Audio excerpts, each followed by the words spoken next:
Hi, guys. Welcome to Own Your Essence, the podcast where healing meets empowerment.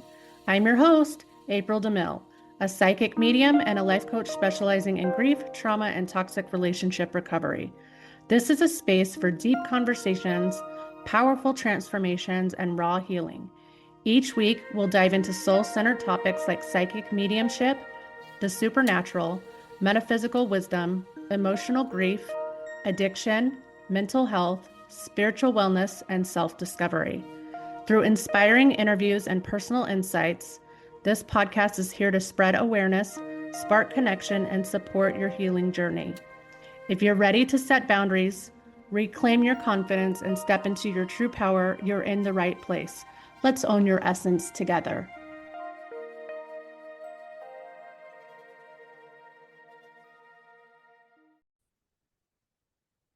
Hey guys, welcome back to another episode of Own Your Essence podcast, where we get to have deep transformational conversations with some of our favorite people. I'm your host, April DeMille, and today we are speaking to a lady named Sarah Roccisano. She is a world traveling author, an international speaker, a way shower, and the founder of Emboldened Adventures. And also, she's got the coolest fucking last name ever.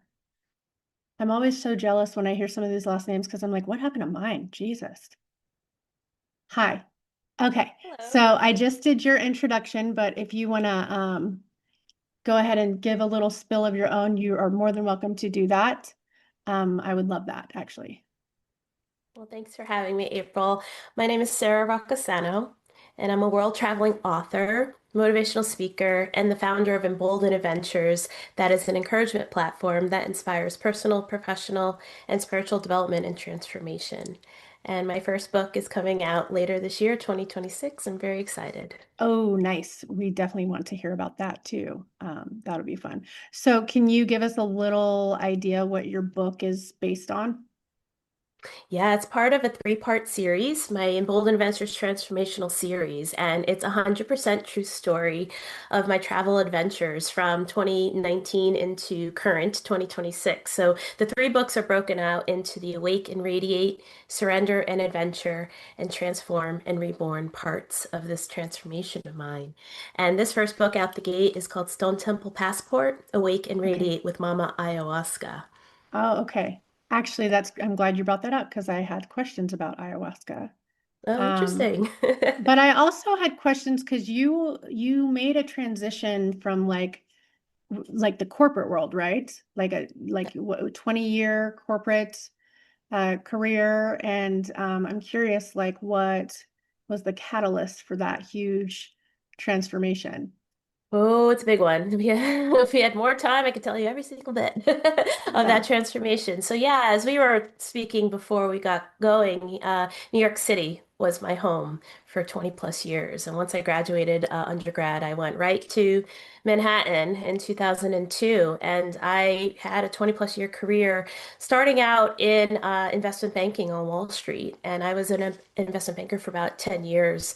Definitely through the 2008 financial crisis. That was very interesting times to be, seeing it, front and center as our clients were, managing the downfall of a financial global crisis throughout the world. And then from there, I moved on to the renewable energy industry in the private equity space, and then onward to the development space where I was developing projects and financing projects. And then from there, I worked in the government, and then I hit my big brick wall in 2022 after, $30 billion of transactions I participated in over my career. And along the way, three layoffs that were very intense and very difficult to get through, one of which was a 2.5 year period of unemployment. So, in that time, I was able to balance my love of travel with a very hectic, stressful, toxic work environment sort of existence in New York City in the middle of Manhattan. And then when I hit that brick wall, it was enough is enough, which is part of that transformation series that I will go into in my books. But what really did it in was just one, last what do they say? The straw that broke the camel's back. It was just, a comment that came from a conference call that I was on and I was presenting to senior management. And I knew then and there this isn't going to work. And I had a bit of a breakdown emotionally. And this was post 2020 coronavirus, experiencing that in New York City, and just knowing that this just isn't going to work for me anymore. And I really want to transform my life. Yeah.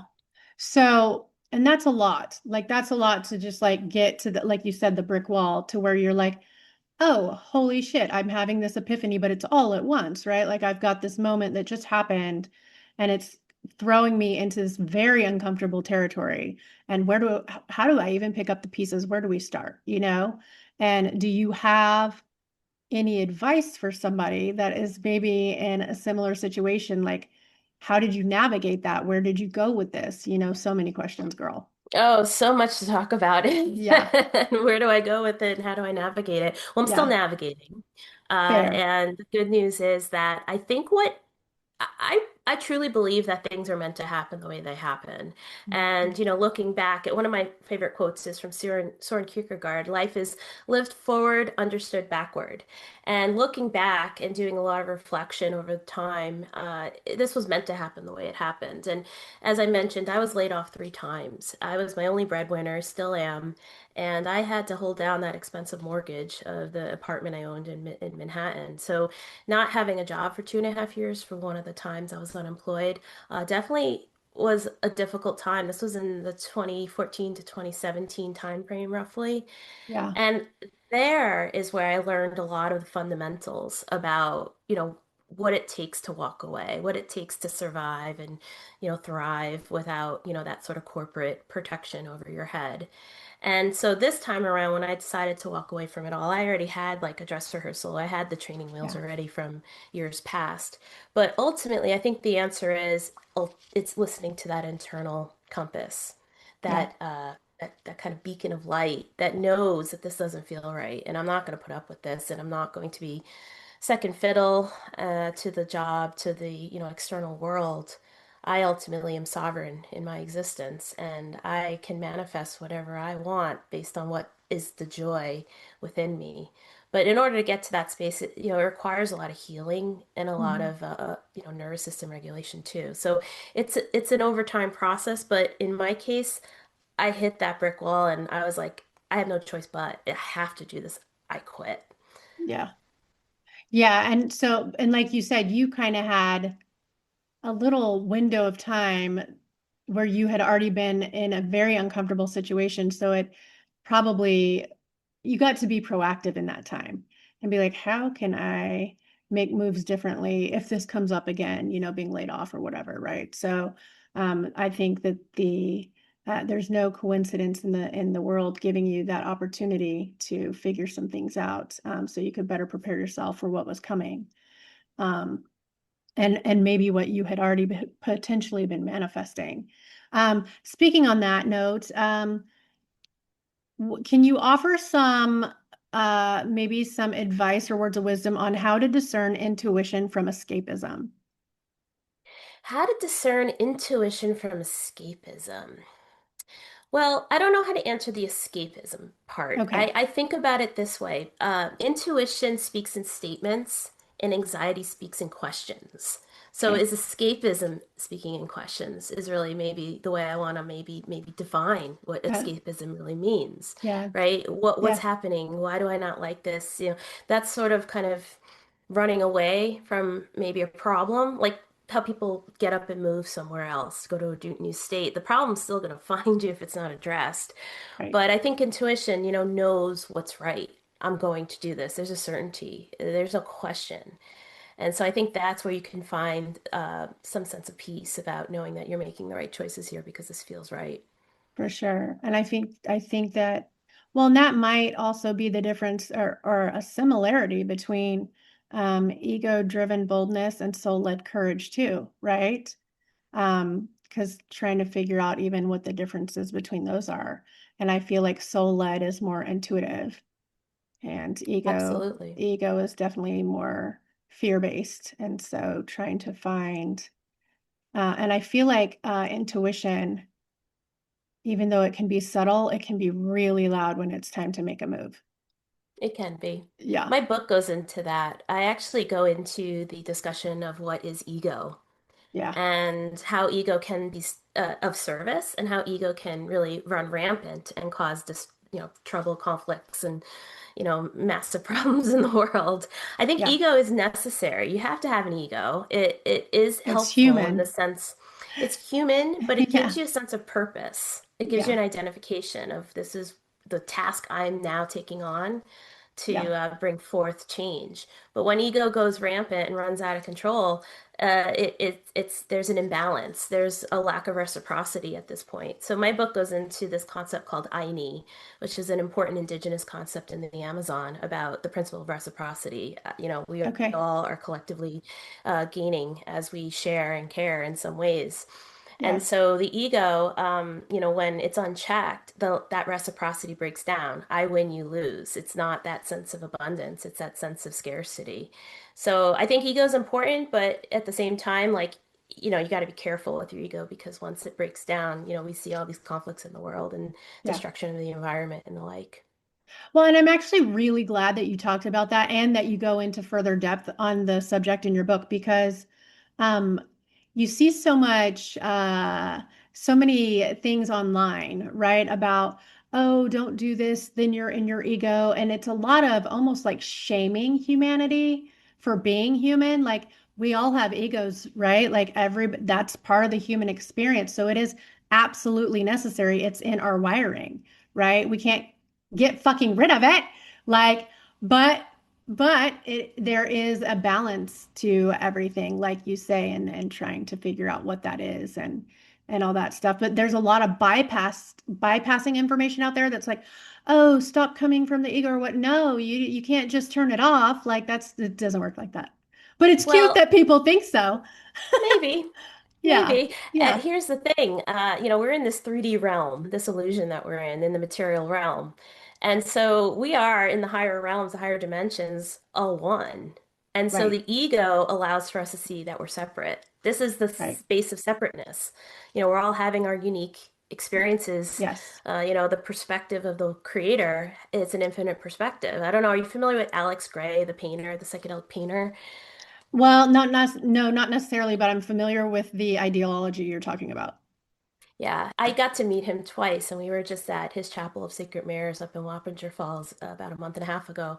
And I got to see his Infinite Eyes painting, among Hmm. the other famous works that he's done. He's that artist for the band Tool on all Oh, their okay. album covers. Okay. Yeah, so you got a sense of that sort of Yeah. kind of aesthetic. Yeah. And he talked on stage about that infinite painting, the Infinite Eyes painting. It's a painting where the eyeballs are all looking outward in sort of a circle. Yeah. And so it's an infinite perspective of one creator source. And so we're all a manifestation, a fractalized Yeah. sort of vessel of source. And so Totally. in order to be in that state of illusion of separateness, you need the ego.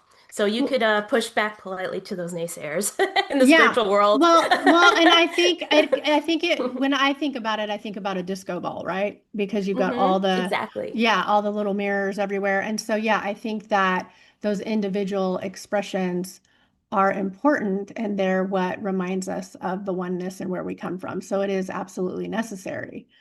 So yeah, fun conversations on that for sure. So I'm going to backtrack a little bit because you talked about ayahuasca. hmm Yeah. So for people that are not familiar with ayahuasca, can you elaborate? So it's a very powerful plant medicine, a psychedelic. It's known as the Mount Everest of psychedelics. And it's a Okay. plant medicine that the Shipibo people of the Amazon, but also others like the Camiseta people of the Colombian Amazon and other sort of indigenous wisdom keepers and lineage holders have used this plant medicine for thousands of years.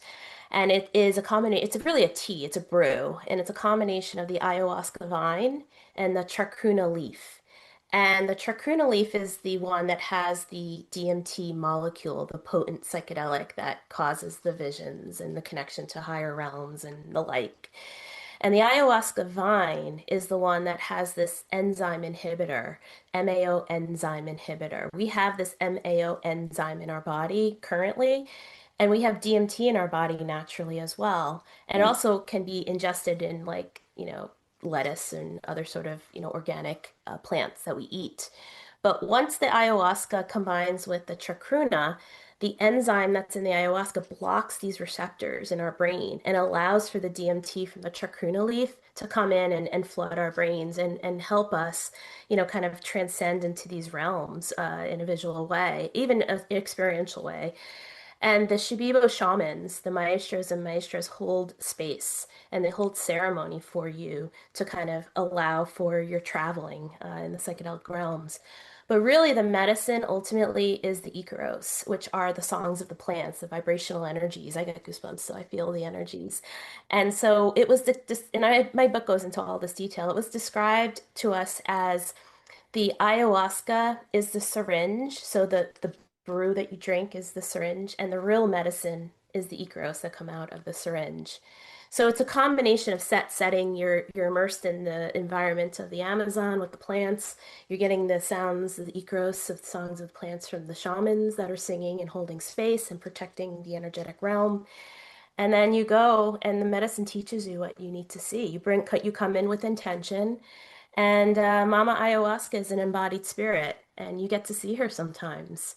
So it's quite powerful and it's very transformative. And so I've got to work with the medicine now 10 times in various settings beyond just the time my book describes in this first book in 2020, right before the world came crashing down. I went to the rainforest, and this is what this book talks about. I was gone for 5 weeks. I come back to New York City going, what's going on, man? What's coronavirus? I was completely out of touch of it all. Oh, you were probably And so safe from it there too. yeah, yeah, I was gone. I left New York. It turns out I had it before I left in 2019. So it was going around way before we even knew about this. But Right. yeah, so my book will go into all that. But ayahuasca is transformative. It's something where you can't put the genie back in the bottle. So tread with caution, have respect for it, and I would suggest, working in a safe space that, has the right wisdom keepers that are there to help you, really usher in the medicine and the discoveries. There's so much to learn and grow with this medicine. So with you talk about the wisdom keepers, is that, I mean, you said that they're kind of like what helps keep the space. How does that really play into your transformation though? Like, is it kind of like they help keep you grounded if you start to have dark, like shadow trips or something? Like because when I think ayahuasca, I have no clue. I think mushrooms or something from back when I was a kid, when I was doing psychedelics like that or acid, whatever, right?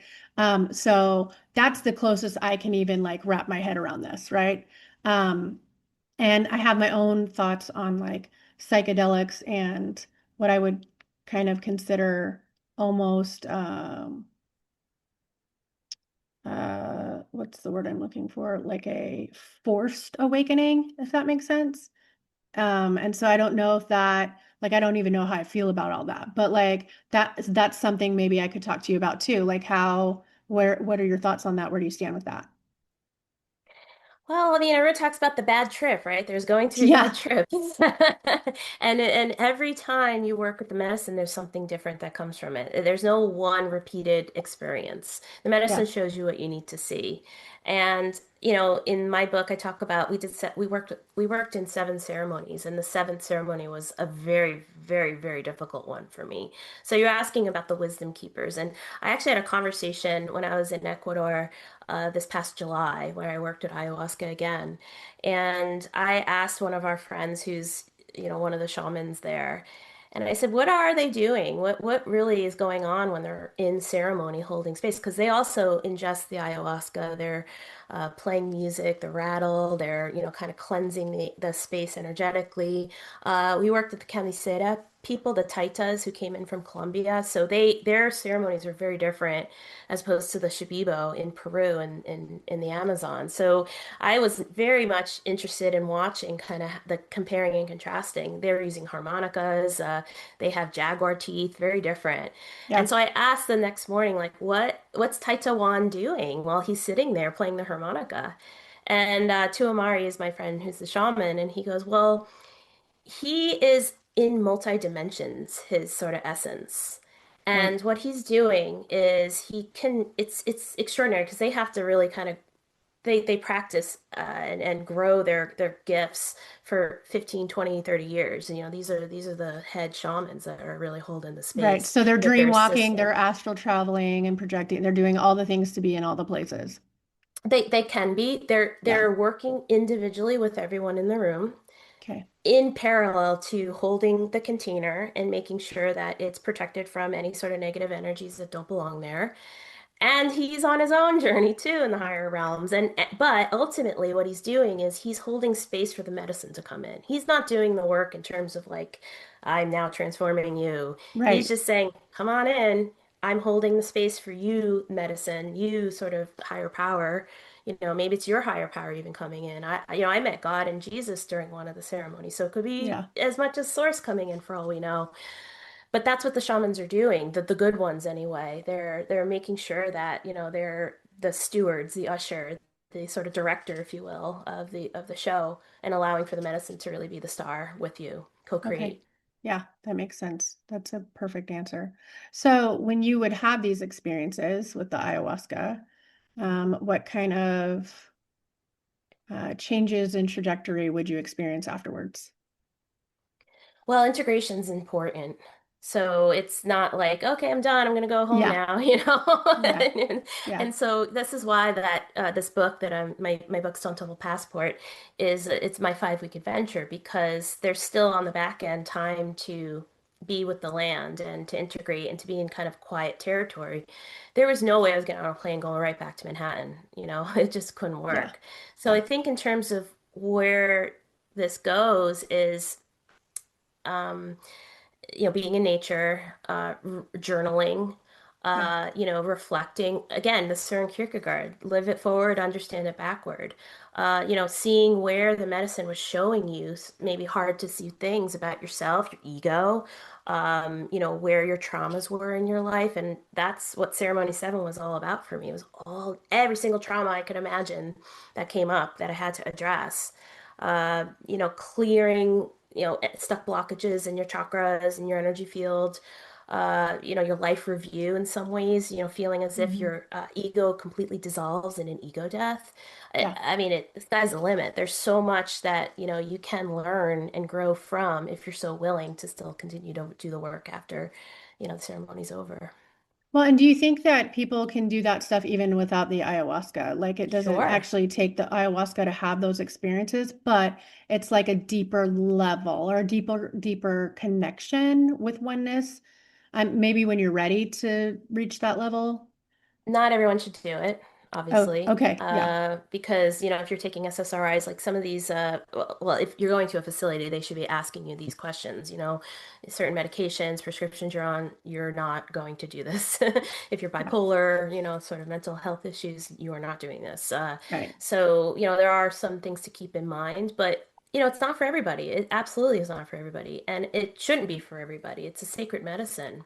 Yeah, And so and I agree to this. People say you're called. The medicine calls you. for sure. And I felt the call for sure. And I talk about how I basically got whisked away from downtown Manhattan. And then here I am, weeks later on a plane in the Amazon. Which So, is and how a call works. So that's exactly how it goes. yeah, Yeah. yeah. So, yeah, I mean, there's no one way of this is how it has to be. It's just this is your story. And Yeah. are you ready to turn your page? Well, and I'm glad that you're writing your stories, by the way, and like getting Thank you. ready to put all that out there and share with everybody. I think that's really cool. That's Thank you. very, very awesome. So, if your entire life were a message, what would it teach?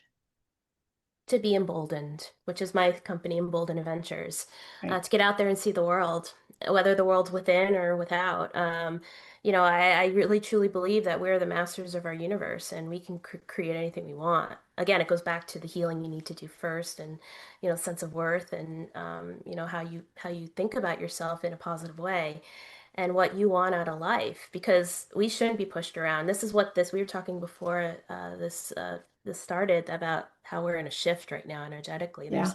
this ascension happening. Everything's breaking down around us, but there's growth that comes from this. The phoenix is going to rise from the ashes as we collectively ascend. And so I think that's what this is about. This is realizing our sovereignty, realizing our power comes from within, and we're not going to be pushed around anymore by the systems. Yeah. The systems are what keeping us down, the thumb on us. Yeah. And so I think ultimately that's the lesson is to be emboldened, to know your worth, to know what your non-negotiables are, to not put up with bullshit, and to say, I want to do what I want to do. And I want to Yeah. live my life the way I feel, called to go and Yeah. have the courage to do it. Yeah. I like that. It's beautiful. I mean, exploration is important and pushing past those limits is invaluable. So, yeah. So, okay, quick question. A place in the world that changed you forever, maybe other than the one we already talked about.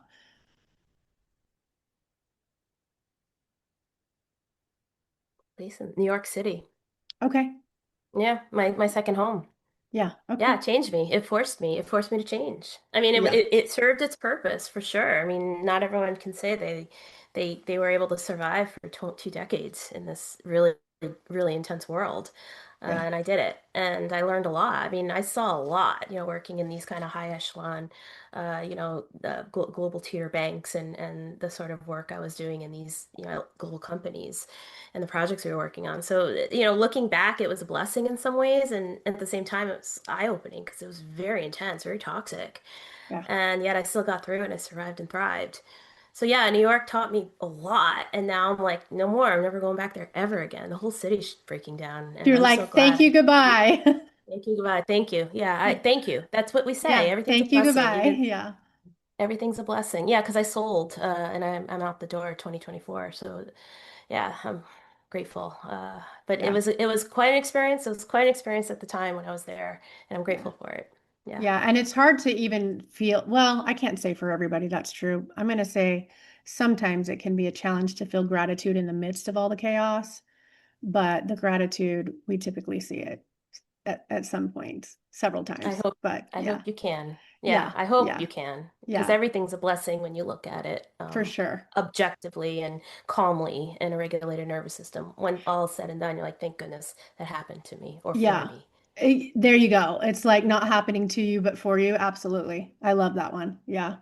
Okay. So, and I know we talked about ayahuasca, but a favorite ritual. I spirit walk every morning. So what does that Okay. mean? Yeah. What does that I mean? am now in nature, as we were talking before, I'm in Connecticut now and we're about to get a blizzard. And so for me now, what I do first thing in the morning is I go for a walk up this really big hill I live on. And at the top, I remind myself of abundance. I look around, 360-degree views. I connect with the land. I connect with the sky. Case in point today, a bobcat crossed my path. I see Oh, hawks. nice. I see coyotes, sometimes deer. And so it's a great place, no technology. Now it's with my dog. And it's the same path every day. Go for the walk, say my gratitude, say my blessings, know my, world of abundance. And depending on how I'm feeling, like sometimes I'm feeling really down. And then the next day I'm actually in a good mood and I'll remind myself, see, you feel better today. You're at the same spot yesterday, you're crying. Today you feel better. So it's a way to like help gauge and ground and, let the sunlight get into your eyes and, help kind of invigorate you. And then from there, I go and I play my Native American drum. I bang it while I chant Nam Myo Ho Renge Kyo, which is a Buddhist chant about the power of manifestation, which gets me into a meditative state. And then I try to imagine while I'm doing this, clearing my seven chakras and allowing for the energy to reflow and put some protection on me for the day. It's Nice. definitely an important ritual for sure. Yeah. It's literally invoking all the powers that be before you even start your day. Hmm. Yeah, that's good. Okay. A belief that you have outgrown. That I'm not good enough. Yeah, That that's I'm a not good one. enough. Yeah, It's totally wrong. totally wrong. I agree. Yeah, that's a hard belief to outgrow, by the way.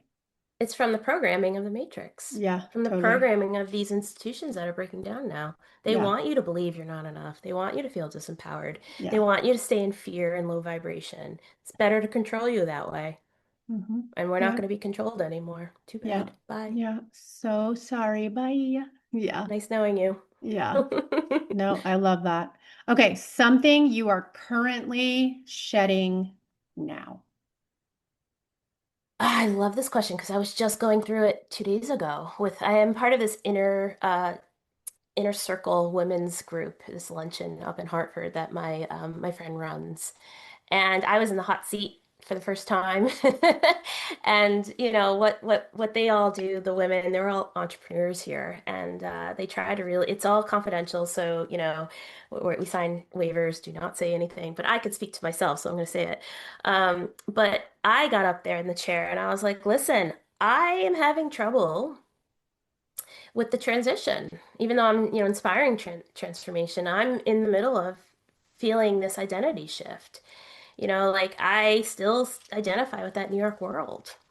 And for the first time, I have no idea where I want to go. Like this, where I am now, is a temporary kind of fix, but ultimately, bigger picture, it's like, where do I want to live? Where do I want to go in this world? I don't want to be in Florida. I don't want to be in California. I don't want to be in, wherever, Boston. I'm not going back, definitely not going back to New York City or New York State for that matter. So where the heck do I want to go? And so that's a lot of the shedding that I'm still trying to do. And, afterwards, my friend who runs the circle and I had a conversation, and she goes, I think what you're feeling is grief.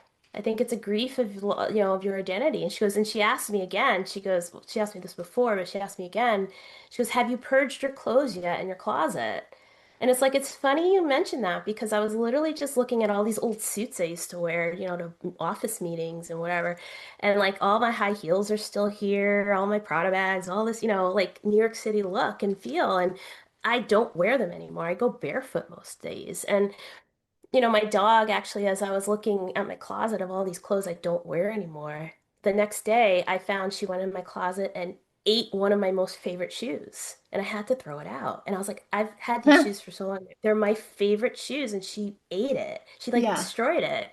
And so I was like, well, there you go. The universe is telling me I need to start purging. So I Yep. haven't done that yet. But I think that's another kind of step I need to Ritual. take to shed, right? Yeah. Like, am I Yeah. wearing those nice suits? I went to Fashion Week one time in New York City, and I was like a runway, and I bought this really expensive suit. Do I wear it? No. Do I need Yeah. to wear it? No. Am I going to wear it to you know, a journey circle with shamans in Ecuador? No. You No. know, so why is it still hanging in my closet? Yeah. Honestly, I should Yeah, probably it's purge my closet too. I try to purge like every 2 or 3 months, but I I sometimes my weight has fluctuated, so I hold on to clothes because of the fluctuation. But honestly, I'm like, do I really even need to do that? Like, if it's taking up so much space, then maybe I shouldn't even have to do that. So, yeah. That's a great awareness, though, to be like, oh, yeah, look at all this stuff taking up space. And what another beautiful example of a ritual to help kind of, move that embrace the shedding. new. Yeah, yeah, Right? exactly. Open arms. I'm the new person. I'm my more authentic self now. Right? I mean, Yeah. I'm looking at myself. I'm wearing an anaconda bracelet from the Amazon rainforest I got in July. Like, okay, this is me now. This feels You real could good. This rock is my that with some energy. like Prada shoes if you wanted to. Possibly, I guess. I don't know. Yeah. Yeah, but That's those so shoes funny. don't do well on the Amazon. I remember one time I was in Palau. I'm a big scuba diver, and we went out all the way to this country that's near the Philippines. It took us 30 hours to get there from New York, and we took 4 planes. We had three transits.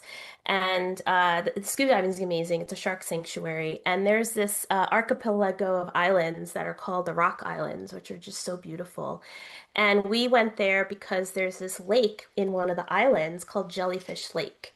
And back in the day, I guess when the waters were at higher levels, it was more of an ocean. And then when the waters dropped, the lake got left behind because the rocks, the mountains kind of, protected it. And Yeah. so over time, this lake became a freshwater lake, and the only thing living there are jellyfish. And why am I Oh, telling you wow. this? Because here we are now hiking. We're bringing our like fins for because you're snorkeling, and we have our masks, and we're wearing like flip-flops, and it's very steep, very rocky, very like sharp edged rocks in the pathway, no banisters, very narrow. And we're like, oh my God, it's taking forever to get to this lake. And then we turn around, we look around, and there was this Russian girl with high heels. navigating the same path. And we're like, what is that? Oh Wow. my God. Yeah, wow is right. We're like, how is she handling this? It was one of those like candies, you have like the platform front and then like kind of the high heel Yeah. and no strapping on the back. And she's just like, just making my way. Yeah, there you go. That is So I some don't know. talent. Good for her. Yeah, but that's not what I'm going to be doing. No, thank you. You're like, I'm gonna step past that a little bit. That's so fun. So Sarah, do you have any final words of wisdom for the audience before we hop off of here? Anything else that you Believe in feel? yourself. Believe in Okay. yourself. Embrace this time because this is an extraordinary time for humanity. And everything's breaking down. And that's a good thing. Look at it as a good thing because this allows for our souls to kind of rise and transform for the way that's best served for us and the collective.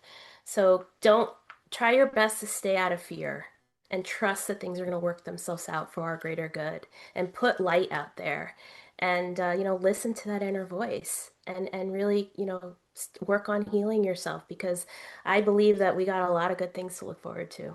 Yeah, I like that a lot. And I feel like we need more um more positive encouragement like that. So thank you for that.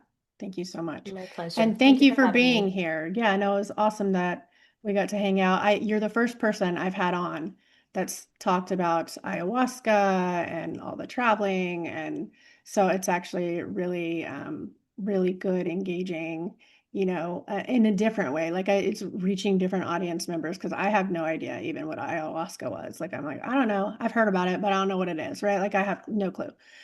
So it's nice to have your spin on that. My pleasure. And read my book. You'll get more information. For sure. Thank you. Absolutely. Absolutely. If you want to help me tell everybody goodbye, bye, you guys. See you next Bye. time.